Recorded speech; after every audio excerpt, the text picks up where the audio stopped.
Welcome back to my channel. It's me Shravani. आणि आता आम्ही मम्मी डॅडाचे सगळे फ्रेंड जमलो आहेत आणि इथे दिसत असेल की गोळा खाताय, काही गोळा खाताय, काही सोडा पिताय. इथे गोविंदनगरला आलं आहे. चिकनचा गोळा खूप फेमस आहे आणि खूप छान पण लागतो.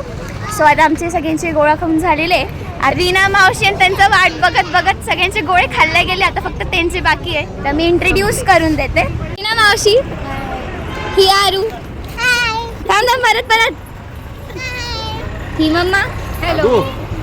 अमोल काका. मी हा गोळा घेतला त्यावेळेस कलरफुल होता. आता मी याला चुसून बेरंग करून मैं बहुत परेशान था. मैं कब से काकेला खड़ा था. Joking time. अरे हरायला. Hi everyone.